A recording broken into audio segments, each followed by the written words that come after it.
Hai, assalamualaikum. Balik lagi bareng saya Priyadi. Di video kali ini kita akan bahas lagi terkait tentang program prakerja teman-teman. Khususnya lebih baik bank atau e-wallet untuk rekening prakerja tahun 2021.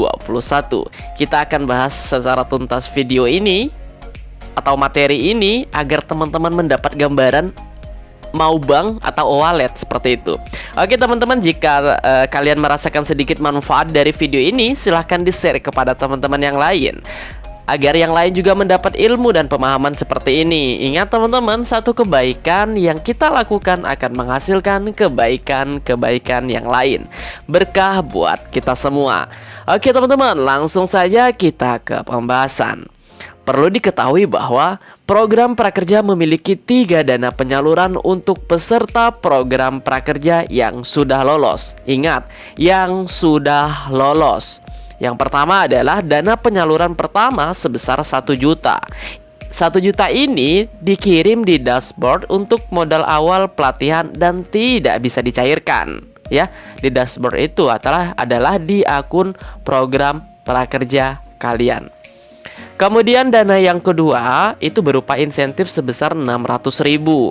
Dana kedua ini kalian dapat terima ketika kalian telah menyelesaikan minimal 1 pelatihan di mitra pelatihan program prakerja. Untuk tutorial dan bagaimana cara menyelesaikannya nanti kita akan buatkan ketika sudah dibuka ya teman-teman.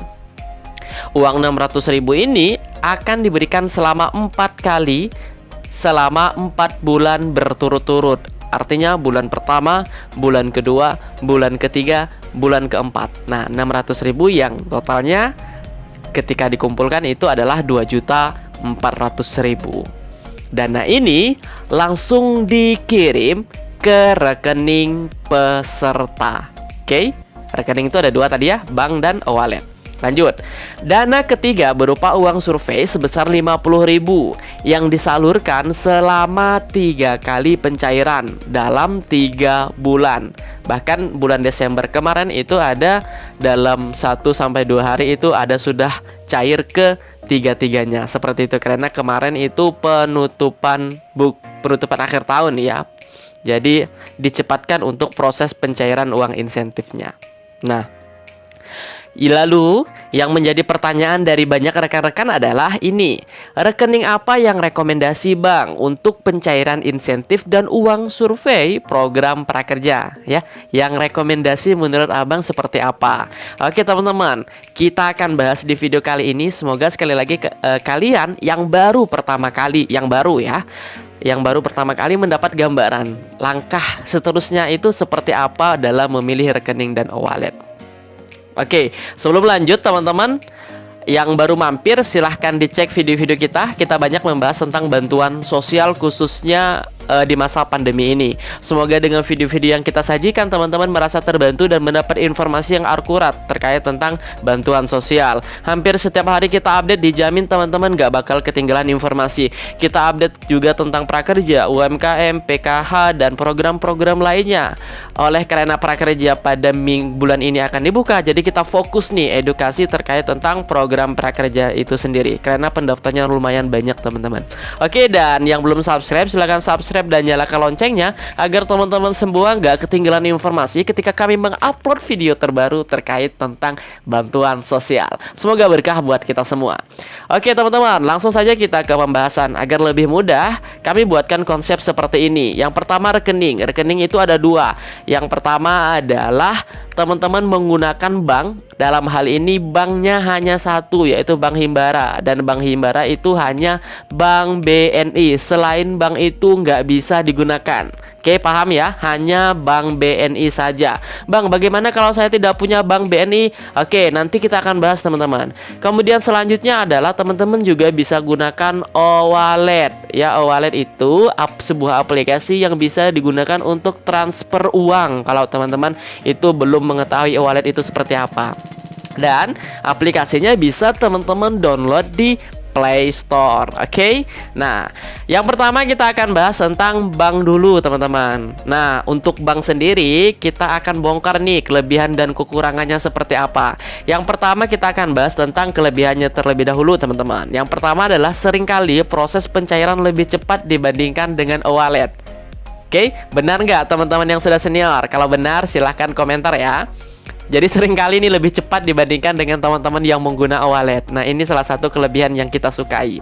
Kemudian yang kedua itu adalah tidak ada yang namanya proses upgrading data pengguna. Jadi pengguna nggak perlu secara mandiri dalam mengupgrading atau melaporkan datanya ke Bank BNI, karena pada saat pembuatan rekening itulah proses upgradingnya. Oke, itu kelebihan yang kedua. Yang ketiga adalah teman-teman, proses pembuatan nomor rekening bisa dilakukan secara online. Jadi ketika teman-teman nanti lulus dan ada nomor program prakerjanya, teman-teman bisa buat dulu nih untuk memasukkan rekening kalian atau untuk menyambungkan kalian nomor rekening Bank BNI-nya, dan bisa dilakukan secara online.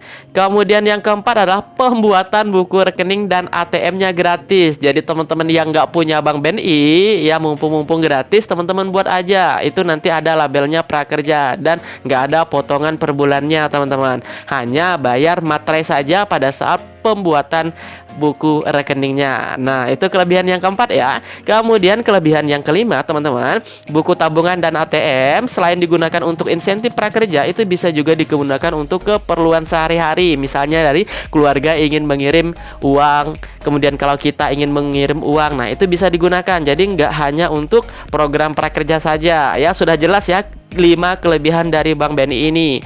Nah, kalau teman-teman punya kelebihan lain lagi, silahkan komentar saja. Kita akan tampung dan mungkin bisa dibaca oleh orang lain agar yang lain juga mendapat gambaran dan tentunya bermanfaat ya. Ingat teman-teman, sedikit apapun yang kita share insya Allah akan mendapatkan kebaikan. Amin. Nah, selanjutnya kita selain membahas tentang kelebihan, nggak afdol nih jika kita tidak membahas kekurangannya, teman-teman. Nah, untuk kekurangan BNI sendiri, nah ada 2 kita buat. Yang pertama adalah seringkali nih teman-teman memerlukan waktu yang lama pada saat pembuatan buku tabungan dan ATM ya. Saya garis bawahi yaitu antrinya itu lumayan panjang. Biasanya teman-teman bahkan subuh datang ke Bank BNI itu pun nggak kebagian. Tapi sekali lagi tergantung dari daerahnya masing-masing. Kemudian yang kedua adalah hanya bisa dibuat ya jika teman-teman sudah 100% lolos dengan dibuktikan nomor kartu prakerja. Jadi nanti ketika teman-teman membuat buku tabungan dan ATM itu pasti ditanya nomor kartu prakerjanya berapa. Jadi di sini kami garis bawahi untuk kekurangannya hanya bisa dibuat untuk buku tabungan dan ATM-nya jika teman-teman sekali lagi sudah 100% lolos. Oke? Nah, itu 2 kekurangannya. Jadi dapat kita simpulkan di sini sebenarnya secara umum, secara universal ya, tidak sering terjadi masalah juga pada saat pencairan yang mengakibatkan gagal insentif untuk dicairkan. Itu nggak ada, kecuali yang punya rekening itu sudah meninggal. Jadi nggak bisa dicairkan karena pada saat pencairan itu ya teman-teman ya, pada saat proses pencairan itu wajib orangnya yang datang langsung. Oke, wajib orangnya datangnya langsung. Jadi nggak bisa diwakilkan. Nah, itu salah satu juga kekurangannya. Jadi nggak kita lupa memasukkannya di poin 3. Nah, setelah kita bahas secara tuntas tentang BNI, kekurangan dan kelebihan, jadi teman-teman sudah mendapat gambaran nih. Nah, saya ini pengen BNI ya karena kekurangannya lebih sedikit daripada kelebihannya, seperti itu. Oke, itu tergantung teman-teman. Nah, kemudian kita selanjutnya bahas tentang e-wallet. Karena kita membandingkan 2 ya, bank dan e-wallet, kita akan juga bahas tentang kelebihan dan kekurangan e-wallet ya teman-teman ya. Jadi teman-teman jangan skip video ini ya, agar lebih paham saja. Kalau teman-teman sudah paham silahkan di skip, nggak apa-apa. Oke, yang pertama untuk kelebihan e-wallet sendiri, teman-teman, pembuatan akun lebih mudah dan praktis karena bisa dilakukan secara mandiri. Teman-teman tinggal download saja di Play Store, ketikan sesuai e-wallet yang teman-teman ingin gunakan. Kemudian yang kedua, tidak perlu berjam-jam untuk proses antri pada saat pembuatan buku rekening dan ATM, karena memang di e-wallet itu nggak ada buku rekening dan ATM, nggak ada. E-wallet ya, dompet dompet elektronik namanya. Kemudian yang ketiga, dalam satu HP teman-teman bisa lebih dari satu jenis e-wallet karena ada 4 jenis e-wallet yang bekerja sama dengan program kartu prakerja. Apa saja? Nih, terdiri lebih dari satu jenis e-wallet, yaitu OVO, Link Aja, GoPay, dan Dana. Jadi teman-teman ketika punya 4 akun bisa nih menggunakan keempat e-wallet yang berbeda. Kita tidak merekomendasikan dalam satu e-wallet ada 2 akun. Itu nggak rekomendasikan karena banyak sekali masalahnya. Kemarin ada yang diblokir, terdeteksi ada akun yang lain masuk. Nah, jadi memang berbahaya, tidak direkomendasikan. Kalau teman-teman ingin coba uji nyali, silahkan. Oke ya, kita sudah buat kelebihannya. Sekarang kita akan bahas juga kekurangannya. Nah, untuk kekurangan sendiri dari e-wallet, yang pertama biasanya yang namanya upgrade data pengguna, apalagi pada saat program prakerja itu dibuka, itu adalah sangat lama sekali ya teman-teman. Bahkan ada juga yang 1-2 minggu ya. Dan itu belum berhasil, belum tentu berhasil. Bahkan ada juga yang lolos teman-teman, yang tidak lolos. Jadi ini yang nomor 2. Seringkali proses upgrading data memerlukan waktu yang cukup lama. Oke. Kemudian yang ketiga, tidak sedikit proses upgrade data yang mengalami gagal. Kemudian yang keempat, ada banyak peserta yang mengalami masalah e-wallet belum KYC padahal sudah di upgrading. Nah, itu salah satu kekurangan, 4 kekurangan dari e-wallet teman-teman. Akan tapi kalian gak usah khawatir karena kami dan tim kami juga itu banyak yang menggunakan e-wallet karena berpatokan pada kelebihannya tadi. Intinya yang nggak mau ribet antri itu gunakan saja e-wallet. Nah, perlu teman-teman garis bawahi seperti ini. Kekurangan di e-wallet itu tidak terjadi jika proses upgrading dilakukan secara benar. Dan mulai dari sekarang ketika teman-teman menonton video ini, silahkan download saja ya. Dan data yang diberikan sesuai dengan apa adanya. Oke. Nanti untuk upgrading yang benar kita akan ajarkan ya teman-teman ya. Kita akan berikanlah tutorialnya untuk teman-teman semua. Dijamin teman-teman lancar jaya. Nah, selanjutnya termasuk nomor HP. Nomor HP ini penting, jangan sampai ada yang dinonaktifkan atau yang diblokir. Usahakan aktif selama kurang lebih 5-6 bulan. Lebih dari itu juga lebih bagus lagi. Oke, paham ya teman-teman nomor HP. Karena di prakerja mulai dari gelombang 1 sampai gelombang 11 itu untuk nomor HP nggak bisa diganti teman-teman. Nggak bisa diganti. Jadi pastikan nomor HP kalian aktif selama 5-6 bulan bahkan lebih. Itu lebih bagus lagi. Oke. Nah, berdasarkan penjelasan Mimin, saya sepertinya menggunakan untuk penggunaan e-wallet Min untuk rekening program prakerja saya. Tapi menurut Mimin, antara OVO, Link Aja, GoPay, dan Dana, mana yang rekomendasi? Nah, kita juga sudah bantu teman-teman berdasarkan pertolongan dari para senior di tahun 2020.